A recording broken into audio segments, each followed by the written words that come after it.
Buenas noches, doctor. Eh, Esta es la presentación del trabajo final y vamos a hablar sobre el delito de la malversación de fondos. Este delito cometido por el ex gobernador del Madre de Dios lo vamos a enfocar tanto en el derecho penal, civil, tributario, comercial, gestión pública y derecho administrativo. El resumen del caso: estamos analizando la sentencia condenatoria del gobernador regional de Madre de Dios por el delito de malversación de fondos, sentencia que se le condenó al imputado José Luis Aguirre Pastor como autor del delito de malversación de fondos en agravio del Estado del Gobierno Regional de Madre de Dios. Se le impuso una pena privativa de libertad de 3 años, la cual se ve enfocada en el derecho penal, una inhabilitación por el término de la pena impuesta, enfocada a un derecho administrativo, y como el pago de una reparación civil de 30.000 soles, enfocada a lo que es el, el derecho civil. Bueno, contándole un poco más sobre el caso, eh, el gobernador decidió realizar la 23ª Feria de Exposición de Agropecuaria y Agroindustria Madre de Dios en el año 2011, beneficiando en esta feria a empresas las cuales lo apoyaron en su campaña política anteriormente. Estas empresas, las cuales se venían beneficiadas por la venta de sus productos, por la exhibición de sus productos, por este ingreso económico a favor que iban a tener. Sin embargo, el gobernador no tenía planificado esta feria, la cual realizó la desviación del monto dinerario que iba a servir para el mejoramiento de la vía de acceso al centro poblado de Huepetúe y para el mejoramiento de los servicios educativos de la institución Pedro Pablo de San Juan Grande, ¿no? Este es el caso por el cual fue condenado y vamos a estar enfocando en los diferentes eh, ramas del derecho, ¿no?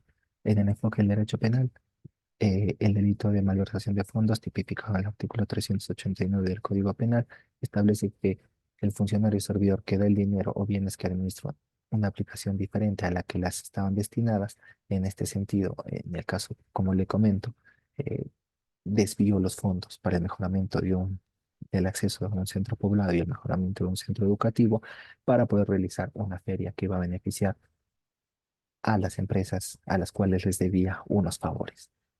Será reprimido con pena privativa de libertad no menor de 1 ni mayor de 4 años, y asimismo con la inhabilitación según corresponda. Por otro lado, existe una forma agravante, ¿no? Si el dinero o los bienes, los cuales fueron desviados en la malversación de fondos, eran para el apoyo social, la pena privativa de libertad iba a ser no menor de 3 años ni mayor de 8 años, lo cual califica en este caso porque los bienes eran de apoyo social a la población. El sujeto activo, funcionario o servidor público; el sujeto pasivo, los bienes del Estado, no, el bien jurídico protegido, los recursos del Estado; el medio empleado, el desvío; el verbo rector, dar el dinero o bienes; una aplicación distinta; y la tipicidad es el dolo. En lo que es el enfoque del derecho civil, tenemos que hablar de la responsabilidad civil para poder proponer una indemnización, ¿no? En este caso, tenemos que hablar sobre la antijuricidad. Este, este requisito es indispensable. La acción debe ser contraria a lo que se encuentra en las normas de nuestro país, lo cual, eh, la malversación de fondos, este acto que comete el gobernador, es contraria a lo que nos permite nuestras normas. Es decir, sí es un requisito y cumple con la antijuricidad. El nexo causal es determinar la vinculación que existe entre el evento lesivo y el daño producido. Es decir, que la causalidad es un requisito de la responsabilidad civil, debido a que si no existe una relación de causa y efecto, no existe responsabilidad civil, ¿no? El factor de atribución son criterios de responsabilidad civil que permiten determinar cuánto es el daño antijurídico cuyo nexo causal se encuentra demostrado eh, cuando se realiza el daño y se le atribuye a un autor, y por este motivo se puede exigirle a este una indemnización. El daño, existen dos tipos de daño en nuestro caso, el daño patrimonial y el extrapatrimonial, ¿no? El cual el daño patrimonial fue la repercusión que tuvo el uso de estos bienes para otros fines y el daño extrapatrimonial fue el daño causado a la institucionalidad, a la imagen de la institución, a la credibilidad del gobierno, ¿no? Por otro lado, el enfoque tributario, vamos a hablar de los impuestos, las contribuciones, las tasas. Sin embargo, el enfoque que le estamos dando es más la evasión de impuestos, debido a que estas empresas que participaron de esta feria se pudo, mediante un proceso de fiscalización que es potestad de la administración tributaria como SUNAT, se logró identificar que existe evasión de impuestos, ¿no? En el enfoque del derecho comercial podemos ver la forma societaria de acuerdo a la Ley General de Sociedades. La empresa Margen Distribución es una de las tantas empresas partícipes en esta feria que fueron beneficiadas con esta. eh, es una empresa SRL, Sociedad de Responsabilidad Limitada, la cual calza perfectamente en una forma societaria de nuestro país. Además, tenemos el arrendamiento financiero, que es la solución de este enfoque lo vamos a desarrollar a profundidad. El enfoque en la gestión pública, como sabemos, la gestión pública es la correcta administración de los recursos del Estado para satisfacer las necesidades de la población, lo cual en este caso fue una mala gestión pública, ¿no? Porque no solo se hizo una mala administración de estos recursos, sino que se hizo una feria la cual no iba a beneficiar a la población. En el enfoque del derecho administrativo, hablamos de que está integrado de normas jurídicas que regulan la relación jurídica entre las entidades públicas, que es el administrador, en este caso, que es el gobierno regional, y el administrado, que son las empresas partícipes de esta feria, ¿no? El administrador debía eh, hacer cumplir las normas, las normativas y los reglamentos a estas empresas. Bueno, pasemos a la jurisprudencia. En el enfoque penal, el recurso de nulidad 4118 del 2006 Cusco, lo cual nos abre el camino para poder diferenciar entre lo que es el peculado y la malversación de fondos. Con esta recurso de nulidad, con esta jurisprudencia, se ha podido definir que estábamos dentro de una malversación de fondos y no un peculado. La diferencia es que el peculado, eh, el bien económico, lo usa para beneficio propio y la malversación de fondos simplemente traslada los fondos económicos de una obra para realizar otra cosa. En el derecho civil, la Casación 189-2019 establece los criterios objetivos y subjetivos para la cuantificación del daño extrapatrimonial. En la solución del problema vamos a especificar cómo se hace este daño extrapatrimonial. En el derecho tributario, la RTF 6741-4 del 2020 nos habla de los procedimientos fiscalizadores que realiza la Administración Tributaria para poder realizar una correcta determinación de la obligación tributaria. El derecho comercial, hablamos del arrendamiento financiero, lo que le había comentado anteriormente, es una serie de obligaciones que cumplen, que sea un pacto entre la empresa, ¿no? Entre dos personas para uso, conservación, mantenimiento, inspección de un bien arrendado, ¿no?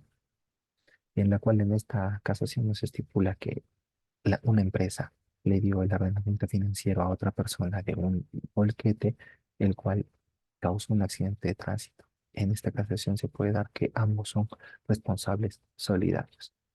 En la gestión pública vemos el Tribunal Constitucional en pleno sentencia 337 del 2022 que estipuló eh, la correcta y el correcto uso, ¿no? Cómo se establece el correcto uso de los recursos, bienes del Estado en el derecho administrativo, la Casación 390 del 2013, cual nos abre la puerta para poder definir los delitos cometidos de corrupción por funcionarios públicos, ¿no?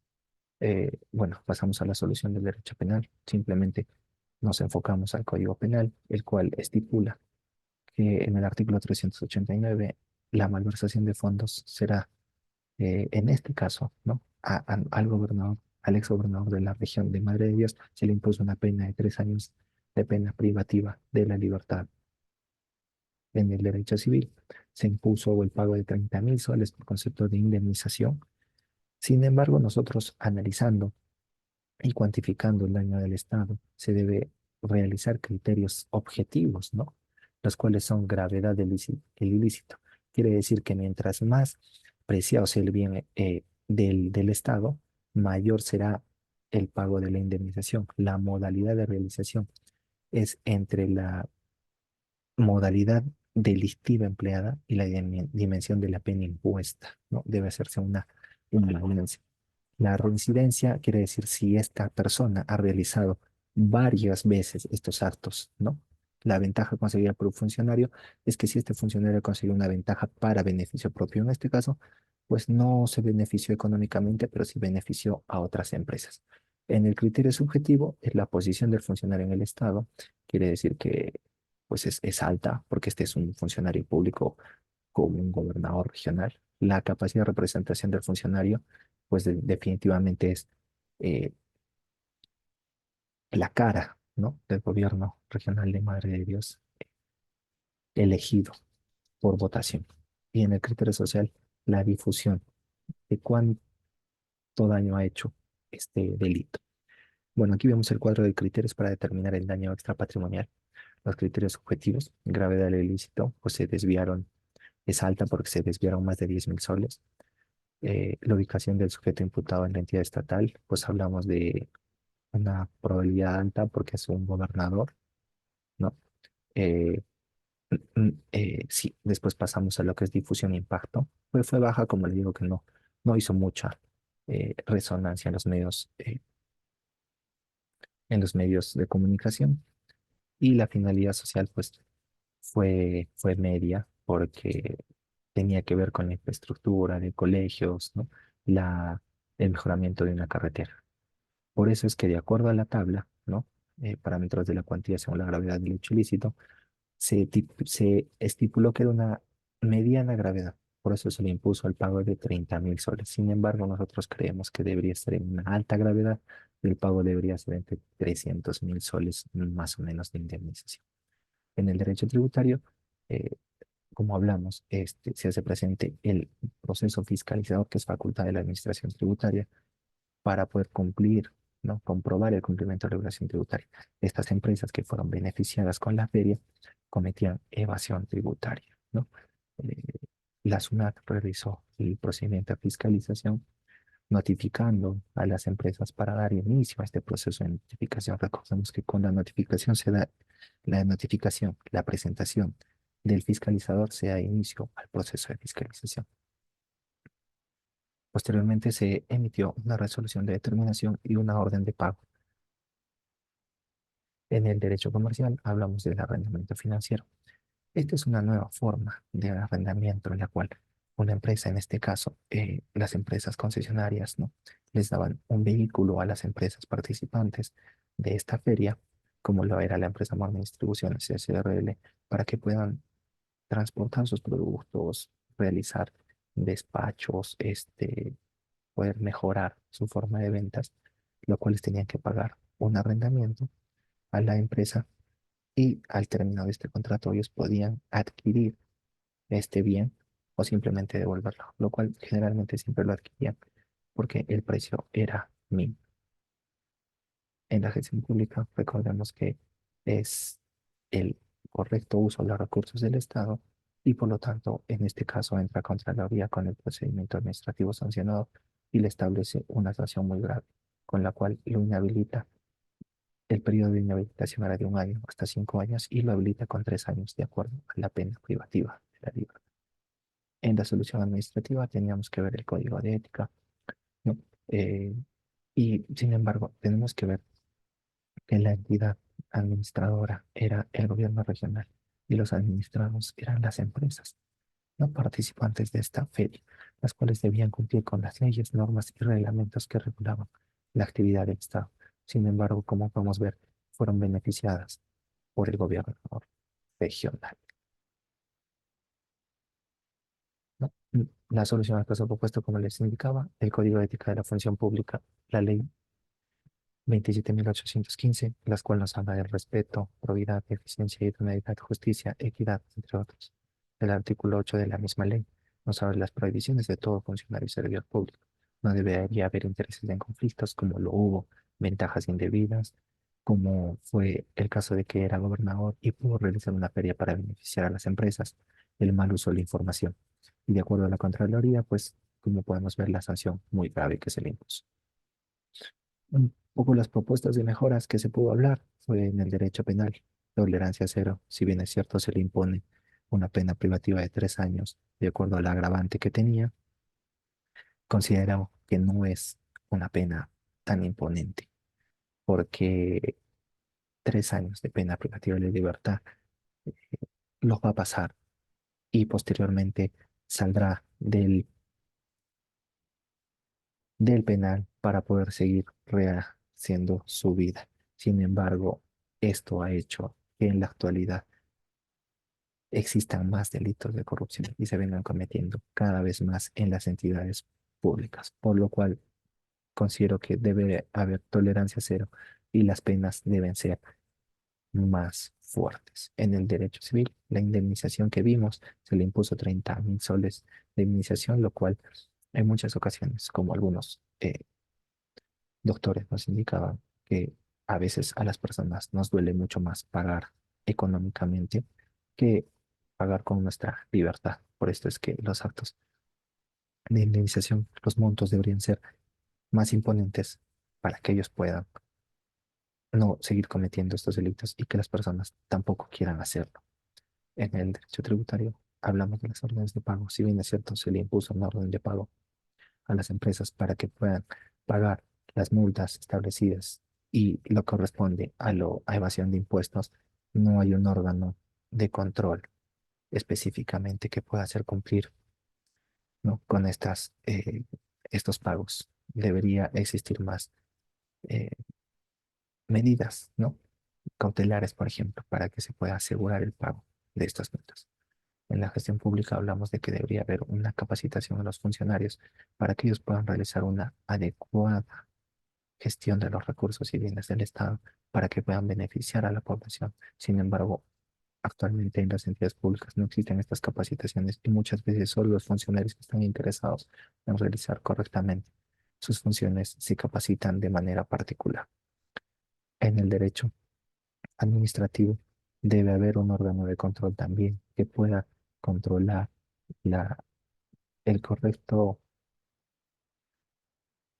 la correcta administración del administrador hacia el administrado.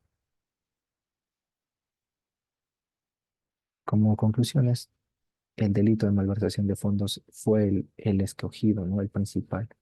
Y es un delito que es considerado delito de corrupción, en la cual se viene practicando cada día más con recurrencia debido a que las sanciones impuestas pues no son tan imponentes en nuestra, en nuestra actualidad, ¿no? Y consideramos que para que se dejen de cometer actos de corrupción debe existir mano dura hacia estos funcionarios, como la muerte civil, que no puedan volver a ser parte de la función pública. Y la responsabilidad civil deriva de los delitos de corrupción, ya que todos los delitos de corrupción son perseguidos también por el daño patrimonial y el no patrimonial, el cual el extrapatrimonial no. Bueno, es la lesión a la identidad del gobierno, del Estado. Es mucho más difícil de controlar porque el daño a la institucionalidad, a la credibilidad, la población ya no considera que nuestras entidades, que nuestros representantes populares hagan bien su trabajo. Es por eso que estamos cada vez eh, más personas condenadas en nuestras filas, ¿no? de funcionarios públicos. Eso es todo, doctor. Muchas gracias.